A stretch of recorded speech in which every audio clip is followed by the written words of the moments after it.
Praise be Jesus Christ. We're hearing of more and more dioceses throughout the world that are canceling masses. My diocese this morning just announced that weekend masses will be canceled for this weekend. Now, people are asking me, Father Mark, what do you think about the cancellation of masses? My answer is I don't know. I'm not a medical expert. I don't know how serious the coronavirus is. To me, it's kind of like when the weatherman says in 3 days there's going to be a destructive hurricane coming through.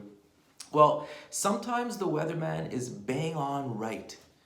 His prediction is accurate. Other times, not even close. He predicts a deadly hurricane and it ends up there's barely a gentle wind. And I'm looking at this pandemic in the same way. I don't know, but I think a wise person takes proper precautions. I'm a man of obedience. If the bishop tells me to do something, if it's in the range of his authority, I do it. Because again, he's the one who has to answer before God for these decisions. I also look at it kind of like up here in Canada, sometimes the roads are a sheet of ice. We get freezing rain. The roads are a sheet of ice. We tell people, hey, you don't have to come to church. Because a lot of you, if you do, you're putting your family at risk by driving on those roads. And so you're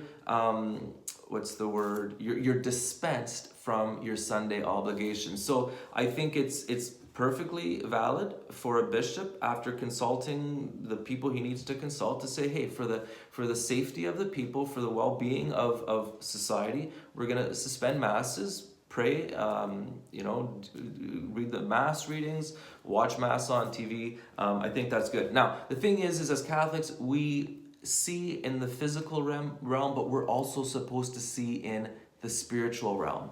I see the Lord getting the world's attention.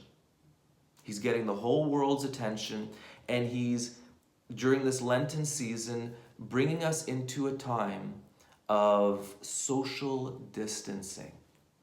He's bringing us into a time of self-isolation, the whole world.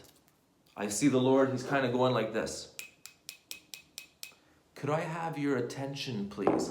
I believe that the Lord wants to speak to us. Like we hear in Hosea chapter 2, the Lord says, I will allure her and lead her into the wilderness and speak tenderly to her. And the great tragedy is only a few people during this time of social distancing, during this time of self-isolation, only a few people will allow the Lord to speak tenderly to them.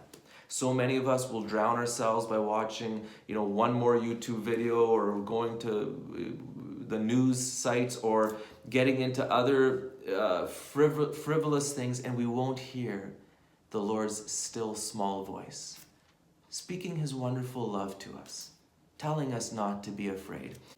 And so I urge you, my viewers, be among the few who takes this time of Lenten silence and isolation to hear your Father in heaven, his beautiful, tender, loving voice speaking tenderly to you.